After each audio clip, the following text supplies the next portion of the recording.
প্রিয় পরম শেষে ঠাকুরের চরণে জানাই কোটি কোটি প্রণাম এবং সবাইকে জানাই জয় গুরু।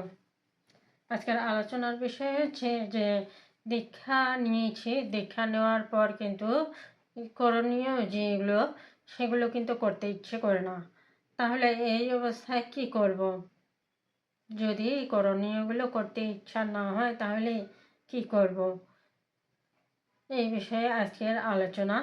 আজকের এই আলোচনাটি নেওয়া হয়েছে আলোচনা প্রসঙ্গের 4th খণ্ড থেকে এবং 12 খণ্ড থেকে। তার আগে আমরা জেনে নেই যে যজন যাজন ইষ্টবৃত্তি এইগুলো সম্পর্কে। তো আলোচনা প্রসঙ্গের 12 খণ্ডে ঠাকুর বলেছেন যে যজন যাজন ইষ্টবৃত্তি এই 3টি জিনিস আমাদের প্রত্যেকের নিত্য করণীয়। যজন মানে নিজেকে ইষ্টের ভাবিত করতে যা যা করণীয় তা করা।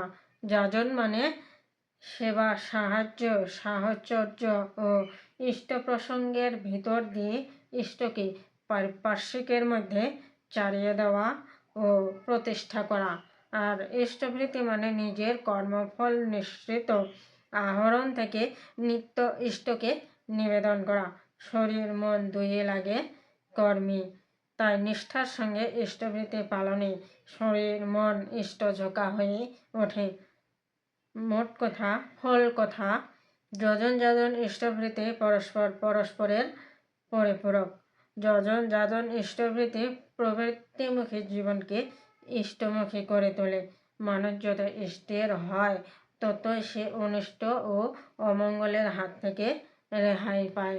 তাহলে এখানে আমরা জানলাম কি যজন মানে হচ্ছে নিজে করা করণীয়গুলো, ঠাকুরের যে নিয়ম যেগুলো সেগুলো নিজে করার মধ্য দিয়ে ইষ্টের চিন্তা, ইষ্টের কাজগুলো করা।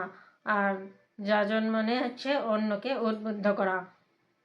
আর ইষ্টভীতি মানে জানলাম আমাদের নিজের কিছু সঞ্চয় থেকে তাকে ভালোবাসা বা শ্রদ্ধা হিসেবে তাকে কিছু দেওয়া, অর্ঘ্য দেয়া ইষ্টকে। আলোচনা প্রসঙ্গে 4th খণ্ডে শেষে ঠাকুর বলেছেন যে যজনের ভিতরটা উদ্বুদ্ধ করে তোলে।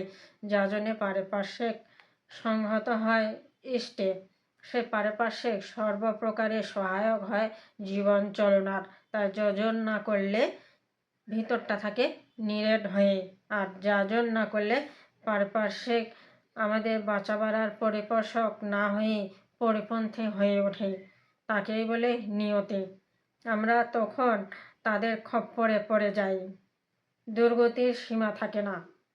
তবে সর্বপ্রতি দরকার ইষ্টবৃত্তি।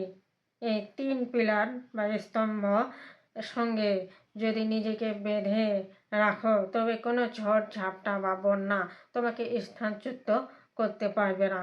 ভগবানের নাম বিধি, কিছু বললে তবে ফল পাবে, না করলে পাবে না, ঝুলে থাকবে।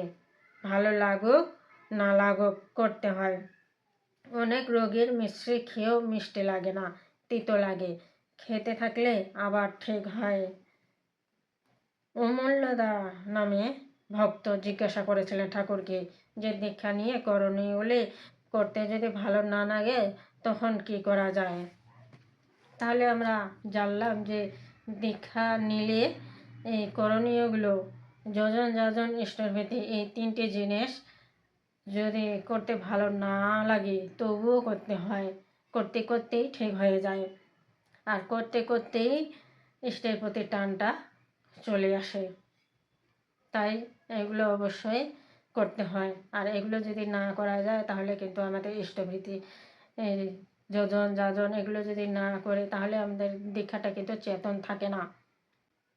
শ্রী ঠাকুর বলেছেন যে হস না যোগে হস না ধ্যানে গোসাই গোবিন্দ যায় না হস। যজন যাজন ইষ্টভীতি না হলে তুই কিছুই নস। তার দীক্ষা নিলে অবশ্যই এই নিয়মগুলো পালন করতে হবে এবং এগুলোর মধ্যে দিয়ে দীক্ষাটাকে চেতন রাখতে হবে। সবাই ভালো থাকবেন, সুস্থ থাকবেন। জয় গুরু।